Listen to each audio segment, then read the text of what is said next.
حضرت صائب بن یزید کہتے ہیں کہ میں مسجد نبوی کے کونے میں بیٹھا ہوا تھا تو کسی نے مجھے کنکر مارا، جدھر سے کنکر مارا تو میں نے ادھر دیکھا تو وہ حضرت عمر تھے رضی اللہ تعالیٰ عنہ۔ تو میں اٹھ کے ان کے پاس چلا گیا کہ جی فرمائیے۔ تو انہوں نے کہا کہ وہ جو دو آدمی بیٹھے ہیں اور باتیں کر رہے ہیں بلند آواز سے، ذرا ان کو بلا کے لاؤ۔ میں گیا اور جا کے ان کو بلا لایا تو حضرت عمر نے ان اشخاص سے کہا کہ تم کہاں کے رہنے والے ہو؟ انہوں نے کہا جی ہم طائف کے رہنے والے ہیں۔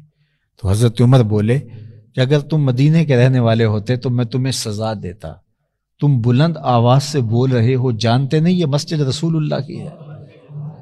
تو یہاں لہجوں کو بھی سنبھالنا پڑتا ہے، آواز بھی بلند نہ ہو۔ مسجد نبوی تو مسجد نبوی ہے، اعلیٰ حضرت امام اہل محبت نے لکھا ہے کہ کوئی بھی مسجد ہو اتنے زور سے چلنا کہ قدم کی دھمک پیدا ہو، یہ مسجد کے آداب کے منافق۔ مسجد نبوی کا احترام، اللہ معاف کرے آج کل یہ جو سیلفی سسٹم آ گیا ہوا ہے، اس نے تو سارے احترام ہی اڑا دیے، ختم کر دیے۔ لوگ روضہ رسول کے سامنے، وہاں سے گزرتے ہوئے مواجہ انور کے سامنے، جہاں اہل محبت کہتے ہیں سانسوں کا شور بھی پیدا نہیں ہونا چاہیے، وہاں گھر سے لائیو دکھا رہے ہوتے ہیں اور خواتین گھر کے اندر بعض کا بے پردہ بھی کھڑی ہوتی ہیں اور گزرنے والوں کو نظر آ رہا ہوتا ہے تو بڑے زور زور سے لے کر لے سلام۔ کیا عجیب بات ہے، حضور کی بارگاہ میں سلام کرنے کے لیے اس موبائل کی ضرورت پڑ گئی؟ وہ تو بند لبوں کی بولیاں سنتے ہیں، تم سلام پیش کرو، فرشتے ان کی بارگاہ میں جا کے پیش کر دیتے ہیں۔ تمہیں اس نیٹ ورک کی ضرورت پڑ گئی ہے جو رب نے نیٹ ورک بنایا ہوا ہے محبوب کی خدمت میں سلام کو پہنچانے کا، اس پہ اعتبار ہی نہیں رہا۔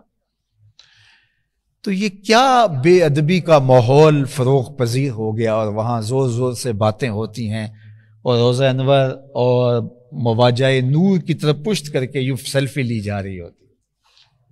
کتنی عجیب بات ہے، ذرا تصور تو کیجئے۔ میں تو جب دوست آتے ہیں عمرے کے لیے، حج کے لیے جا رہے ہوتے ہیں، کوئی وصیت کیجئے، تو میں یہ کہتا ہوں کہ وہاں ادب کو ہاتھ سے نہ جانے دینا۔ دنیا تھوڑی ہے، اگر آپ کو یہ بڑا ہی شوق چڑھ گیا ہے تو اور جگہوں پہ سیلفیاں لے لیجئے۔ یہ دنیا کے اوپر بڑے بڑے اچھے جو ہیں وہ پہاڑ ہیں، مرغزار ہیں، لالا زار ہیں، جوئے بار ہیں، اور جیسے جہاں جی چاہے گھوم پھر، یہ مدینہ ہے یہاں آہستہ چل، زائرے کوئے جنا آہستہ چل، دیکھ آیا ہے کہاں آہستہ چل، حاضری میں ہیں ملک 70,000، قدسیوں کے درمیان آہستہ چل، قدسیوں کے درمیان آہستہ، جالیوں کے سامنے آہستہ بول، جالیوں کے سامنے آہستہ بول، ہو نہ جائے سب کچھ رائے گاں آہستہ چل۔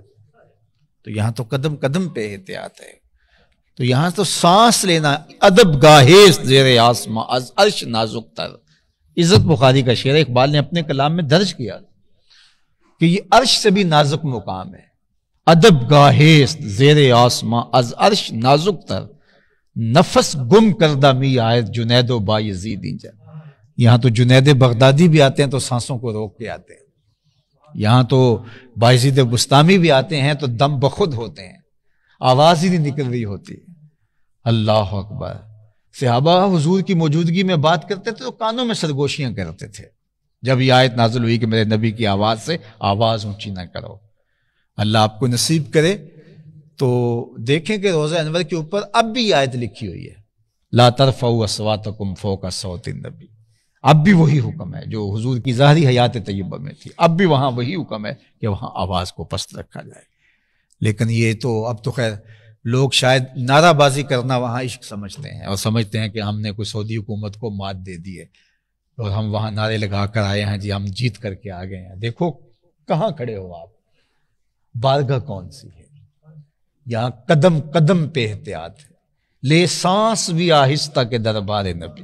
یہ حضور کی بارگاہ، یہ حضور کا ادب ہے، یہ حضور کا امت کے ذمہ حق ہے کہ وہ حضور کی تعظیم بجا لائیں، حضور کی تکریم بجا لائیں، احترام بجا لائیں۔ صحابہ اپنی انگلیوں کے پوروں کے ساتھ حضور کی دہلیز پہ دستک دیا کرتے تھے۔ اللہ اکبر، لے سانس بھی آہستہ کے دربار نبی۔ تو یہاں انگلیوں کے پوروں کے ساتھ صحابہ دستک، حضور کی دہلیز پہ اگر نوبت آ جاتی تو پوروں کے ساتھ دستک دیتے۔ وہ ساغر صدیقی نے کہا تھا نا کہ میں نے پلکوں سے در یار پہ دستک دی ہے، میں وہ سائل ہوں جسے کوئی صدا یاد نہیں. یہ اس کا شاعرانہ تخیل تھا. اس نے عملاً در حبیب پہ یوں دستک دی نہیں ہوگی، لیکن صحابہ نے تو دے کے دکھائی. تو انگلیوں کے پوروں سے ایسے ضرباً خفیفاً، ہلکی سی ضرب، ودقاً لطیفاً، بڑے سلیقے سے حضور کے در انور کے اوپر جو ہے وہ اپنی انگلیوں کے پورے رکھتے اپنی بےتابی کا اظہار کرنے کے لیے. تعظیماً و تکریماً و تشریفاً، یہ حضور کی تشریف، حضور کی تکریم، حضور کی عزت افزائی. بلکہ حضور کے ساتھ جن چیزوں کی نسبت ہے صحابہ ان کی بھی تعظیم بجا لانا اپنا دین سمجھتے تھے.